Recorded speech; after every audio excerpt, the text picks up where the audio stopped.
Well, hello friends, and welcome to week 3 of our Dangerous Prayers online Bible study. My name is Kaylee Olson, and I'll be your host today, and I'm joined with author and pastor Craig Groeschel. Welcome. Yeah, glad to be with you, Kaylee. So glad to have you here today. Well, before we dive into our content, I just want to point out for everybody who is watching that week 3 of the study, notoriously with online Bible studies, is usually the week that people decide whether or not they're going to keep going or drop off, because it's kind of like building a habit. 21 days, week 3, and Dangerous Prayers is not easy to read. It's a hard book to walk through. So if there's somebody kind of teeter-tottering on whether or not they want to keep going, what do you have to say to them to keep going? Well, I agree with you 100% that so often when you're starting something new that there is a point of resistance. And especially on Dangerous Prayers, most people don't wake up and say, I think I'm going to pray something crazy today. Yes. Especially as we move into the prayer, Break Me, which is the one that, just in my experience, people often have the most hesitancy to pray. Yes. I would just say that on the other side of difficult things, that's where you find the true richness, the true intimacy. So you've gone this far, don't stop now. This is where it gets really, really good. And with a little bit of persistence and pursuit of genuinely who God is, He can do something special in us. And so I believe on the other side, and in the weeks to come, could be where we really do have breakthroughs in our passionate pursuit of knowing who God is. Yeah, that is so good. Well, I'm glad that you brought up that we're in Break Me this week, because we were in Search Me the last 2 weeks, which that's hard enough in and of itself. And then now this is even more difficult. But in your book, you talk about that the fact that Break Me is scary and hard, and you say, what are we losing by clinging to our comfort? So speak into that a little bit for us. Well, interestingly enough, Kaylee, so often I think when people think about God in our prayer lives, we tend to think that He's kind of like the cosmic genie that gives us what we want, and that we want a life of comfort, we want a life of ease. But when you think about it, how often do things like comfort, prosperity, and ease tend to produce the worst in us? And yet, sometimes the trials and the hardships produce the best. And so if we really want to be conformed to the image of Christ, if we really want to grow in our faith, if we really want to walk in victory, sometimes the path there is not the easiest path. And Jesus didn't say, come and be comfortable and follow me. He said, come and deny yourself, and then you can follow me. So I think if people can have the faith to recognize that sometimes the best blessings are not on the other side of that which is easy, but that which stretches us, that which challenges us, convicts us, then we can really walk in something that is not just easy, but can be rich and meaningful. Yeah, I 100% resonated with what you said, and that's a perfect segue into my story. And so I'm just going to jump right in and kind of share what the Lord has been teaching me through reading your book. And it was interesting when Kendra asked me to do this week 3 with you, God kind of said yes for me. I don't know if you've ever had that moment where the Lord is like, yeah, you should do this, but internally I'm like, oh gosh, do I really want to share this? But I'm so glad that she asked me, and I'm so glad that I'm right here, because I've been able to kind of side by side compare what I've been walking through the past 13 months alongside what your book says. And I've been able to identify, this is where He searched me. This is where I've been broken, even though I haven't necessarily said, break me, because I think He'll do it whether or not you really ask Him to do it. So in your book, you write, could there be something on the other side of suffering that somehow makes it worthwhile? Which is what you said earlier before we got started. But in essence, that's what I've had to cling to. And so over the past 13 months, my husband and I have been just asking God to help us start a family. And that in itself is a dangerous prayer, because you have 6 kids, you probably know. And it's weird because on one side, it's a dangerous prayer because kids are scary and they bring on hardships in and of themselves, but it's also a very normal prayer to pray, right? Like if you've been married for a while and you feel like this is our next step, then God loves kids. Surely this is all going to work out, right? And I didn't think that it would take this long, and I didn't think that I would still be sitting here 13 months later, and I'm the same. I think I imagined myself this morning, like on a day like today, dropping said kid off at daycare and then coming here to tell you how it all tied up in a nice, neat bow. But it hasn't. And so I do want to pause right here and just say there's probably somebody watching right now who's going through a lot longer of a period of infertility than I am, or your struggle might be way harder than mine is. But for everybody who's going through suffering, this is your first time through that journey. And so 13 months still feels like a really long time for me. And so wherever you are, there's so much compassion that Proverbs has for you. But before I go into what God has shown me in this process, I do want to go back to Search Me, because I found specifically what God showed me through that part of your book. I think you were writing about when your wife Amy got sick after giving birth to one of your children, and you closed that chapter with, what fears are you withholding from God? And this is one of those mind blown moments where, for me, the idea of withholding something from God kind of looked like this wall that I had built up between me and God, not necessarily to try to keep him out, but to protect my heart from being broken. Because nobody wants that. I mean, like you said it earlier, nobody wants to invite brokenness into their lives. And so I think I built this wall up, and it was kind of like I just gave myself low expectations, and I was like, okay, God, anytime, we're good, I'm good. When I don't know what I was thinking that would actually help, but I built this wall up between me and God, but then I also did it with people who were close to me, or people who didn't really know what was going on, and they would say, how are you? How can I pray for you? And I would joke it off and say like, oh, I'm good, we're good, we're fine, which, typically that's a sign that somebody doesn't really want to talk about what's going on in their heart. And I said stuff like that because I was just fearful that the worst would happen, and in a sense it kind of has, because I'm still here in the middle, kind of waiting. And I was just afraid that if I exposed my heart's desires to the Lord and to my friends, that I would break, which is so funny because the prayer in your book is break me. And it's just going to happen. And I just didn't want to be the girl that made a big deal out of this. Like, I didn't want to be the one who everybody knew was broken, or who everyone knew was going through something, because I don't want to be labeled as that. I mean, I still want to be Kaylee, and I still want to be joyful. And so I just kind of shoved things aside. But in your book, in the Break Me section, you wrote, when you're broken, you'll know it. There will be no question you will not have to ask. And so in the past 13 months, there have been a few very distinct occasions where it felt like God took a cannonball to that wall. And I remember one specific moment. Whenever you're a couple of years into marriage, all your friends are kind of on the same path as you are if they feel led. And so simultaneously, I'm going through this, and I'm throwing baby showers for my friends, but I'm good, I'm fine. And then one of my friends had just had the most beautiful baby boy, and my husband and I went over to go see them. And I was holding her little boy, and my husband and her husband walked out of the room. And all of a sudden, I don't know if you've ever had a moment like this.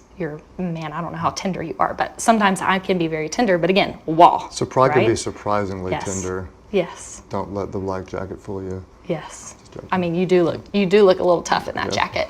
But whenever I was holding him, it was just like weeping. Yeah. I mean, like uncontrollable, instant. And I was like, what is going on? I'm strong. We're strong. We're good.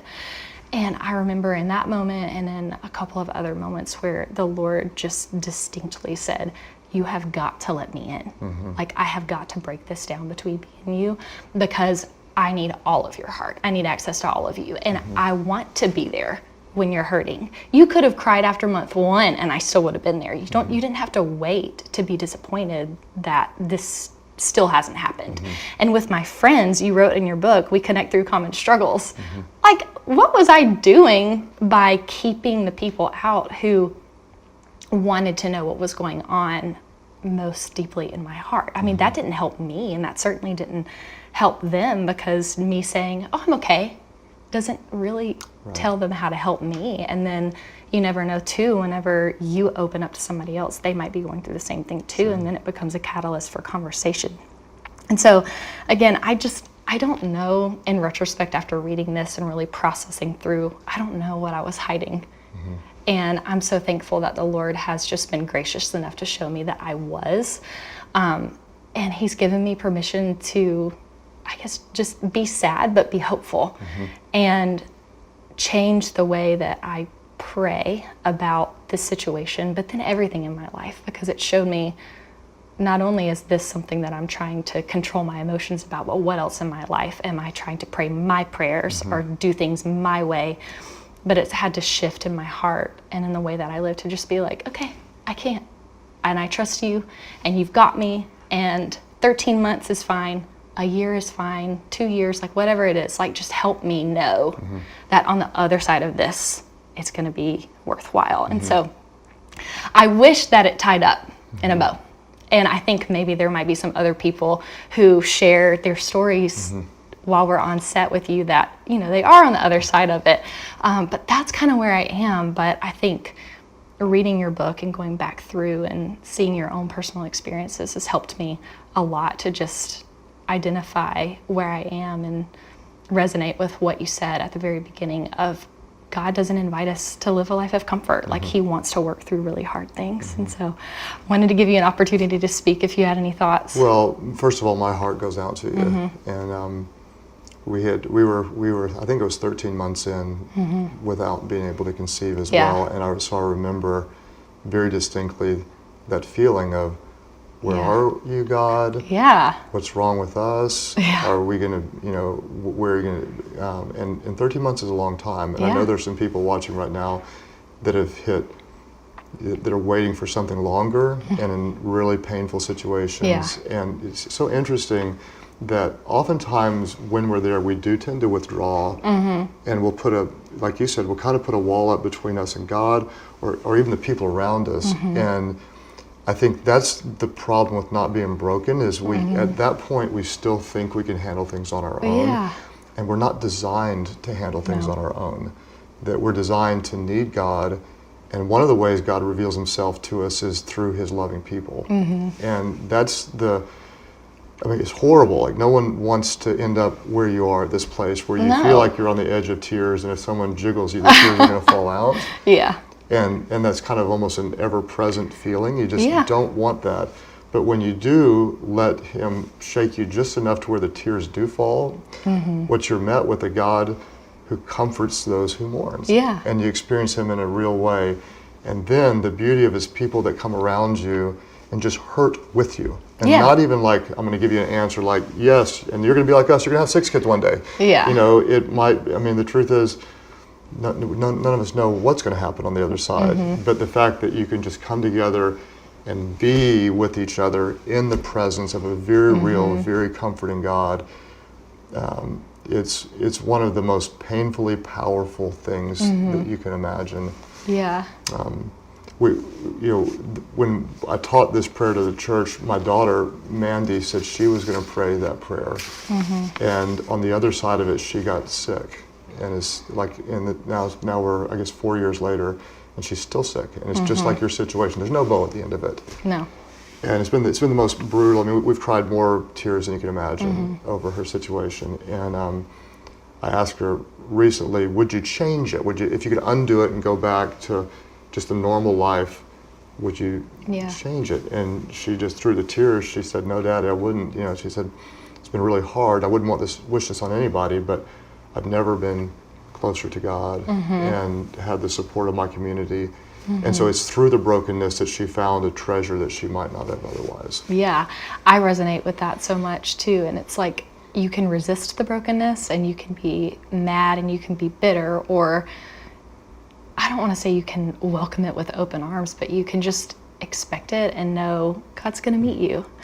And the hard thing about your book, I think, is that there's no formula to it. There are 3 prayers, but there's no time limit on either one of those. And I think that this is the hardest thing to walk through, but it's all good. And God teaches us and meets us right where we are. And I just want to say to you is that, you know, I feel like we're in the presence of God together in this moment of breaking in your life.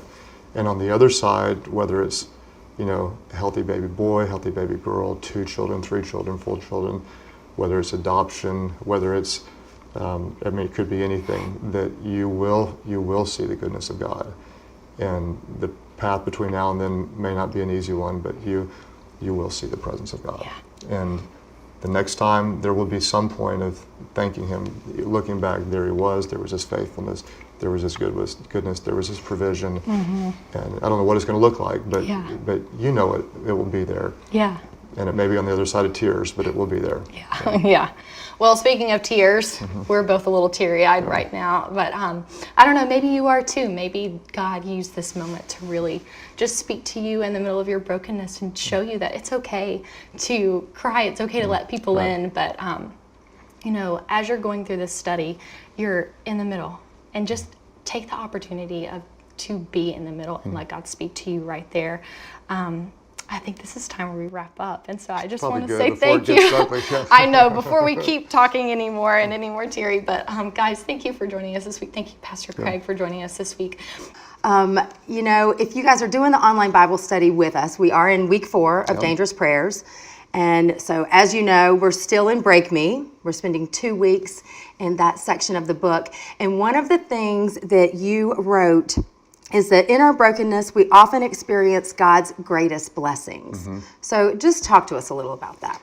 Well, it's a promise that almost seems too distant to believe, or that's not a path that I want to choose. But I think anyone who does have the courage to pray, God break me, and is open to just a real transparent moment with God on the other side of pain, of failure, of setbacks. What we often do is a little bit like Peter in Scripture, when he was really bold and confident. He had something that was special, but on the other side of his failure, where he had to see the eyes of Jesus and said, I just let you down, and then was completely forgiven and restored. It did something in him, I think, that there was a path of normal success and forward movement couldn't have done what the breaking did to teach him the true grace of God and the presence of God. And so it's, again, no one just says, I want to have a horrible day, I want to have a massive setback. But I think that on the other side of real brokenness can be an intimacy and a strength and a spiritual confidence that you cannot discover on any other path. No, I agree. And you know, I love to read that in the Bible, but then going through it, it's a completely different thing. It's like you said, is you just want to get to the end. Like, okay, let me get to the blessings part, because this is really hard. And you'll find, I think, Melissa, if someone is going through something they thought they could never, ever survive, they'll say things, you'll hear them say things like, you know, I didn't know that there would be a strength to help me through this. And then on the other side, one of the most common things you'll hear is, I wouldn't want anybody else to ever go through this, but I wouldn't change what I experienced in learning to trust God or His people or what He taught me through it. Well, I have a story where that is exactly what's been happening in my life. I thought a long time about what I was going to share with all of you today. The prayers I have been praying for the past 7 months has been for one of my children. I have 4 children. The youngest is 18, the oldest is 26. So they're pretty much grown and out and making their own decisions now, choosing their own path in life. And wow, that is hard as a parent to watch.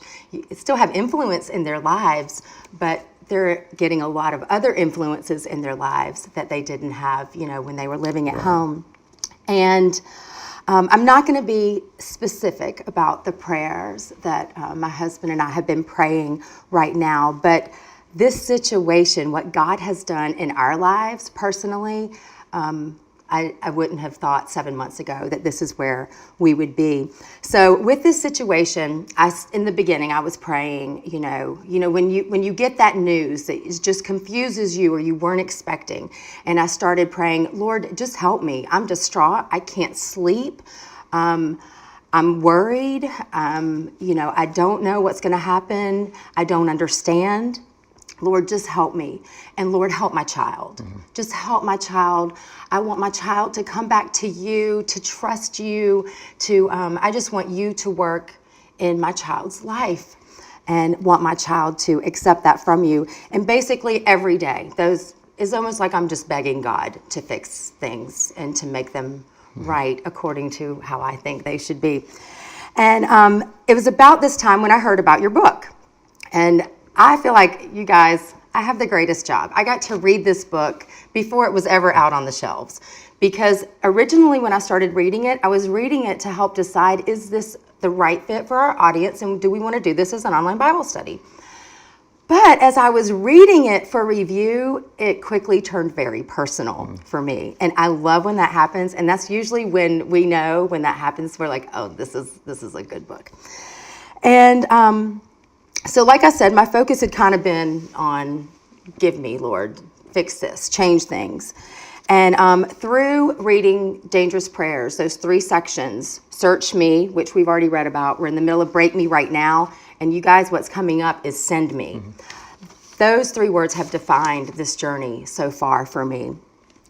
And as I was reading, I was like, okay, I'm gonna start being bold. I'm gonna ask God to search me. Instead of asking him, Lord, please do this, God, search me, know my heart, test me. If there's anything you want to reveal to me or about the situation or about anything, I am open and I'm listening and I want to know.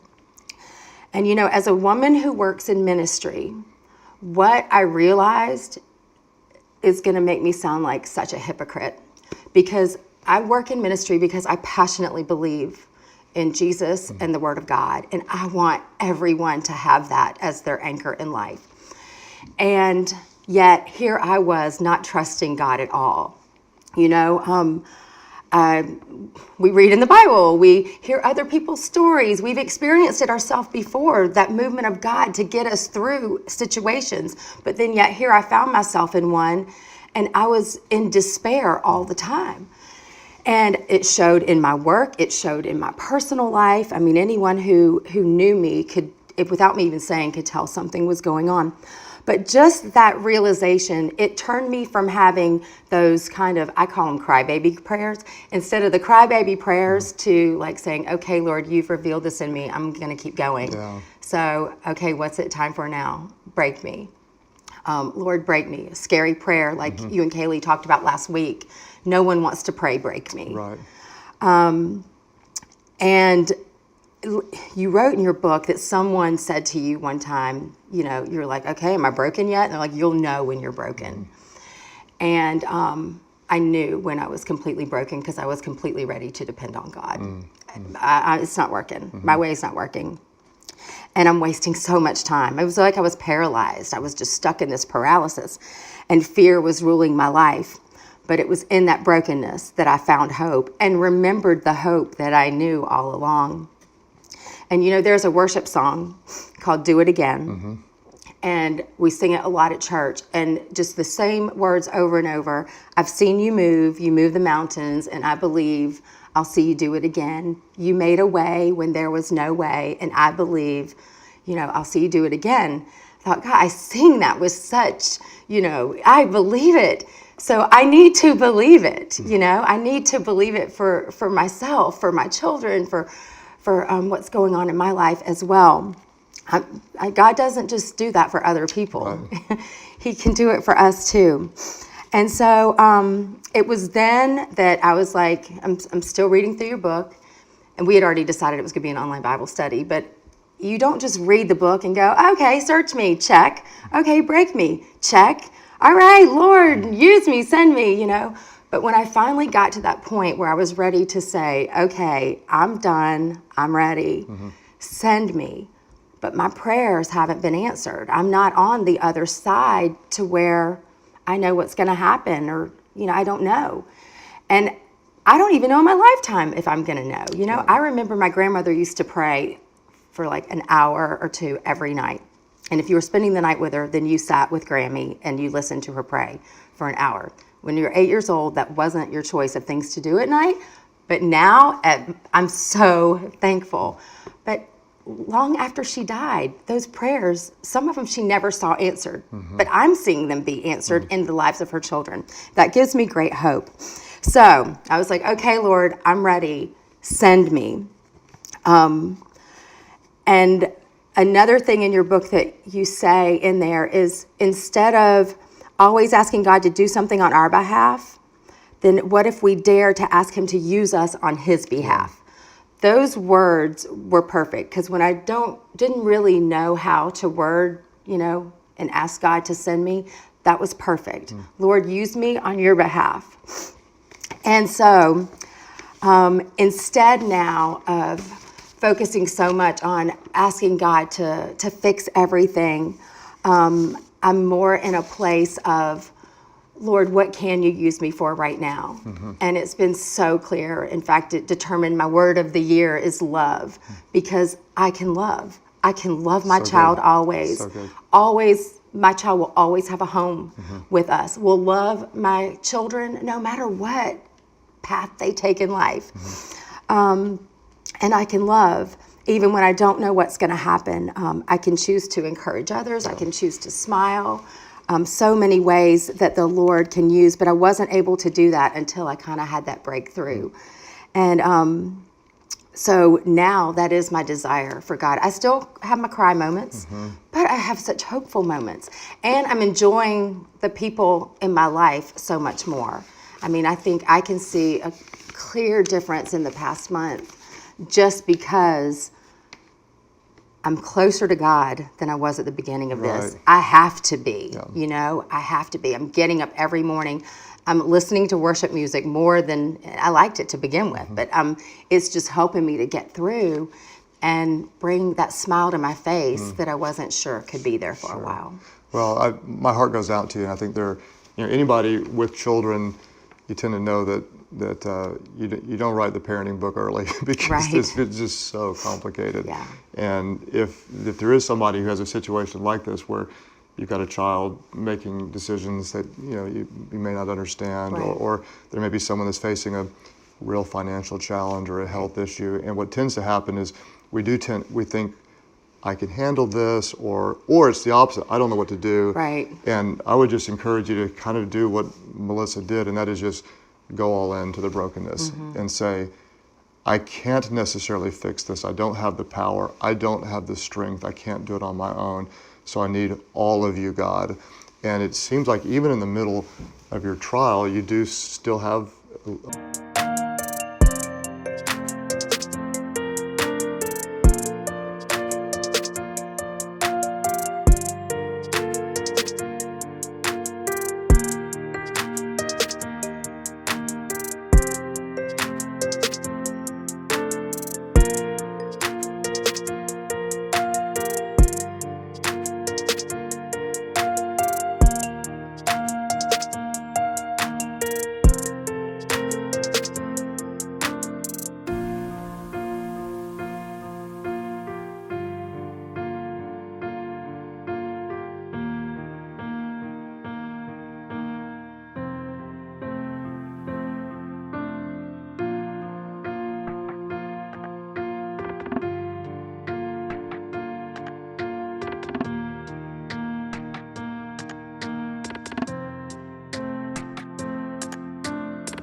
little bit of joy of knowing what can I do?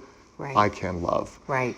And that's a good place to be. Right. And you're at a point of surrender where you say, I can't, doing this doesn't fix anything, but doing this and saying, here's my child, or here's my greatest fear, or here's my hesitancy, or here's my marriage that's broken, and I trust it to you. Right. I've seen you move mountains before, and I know believe you you're can going to do it again. Yes, yeah, that's Right, great. right.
Well, thank you so much again this week. Looking forward to another week of Break Me.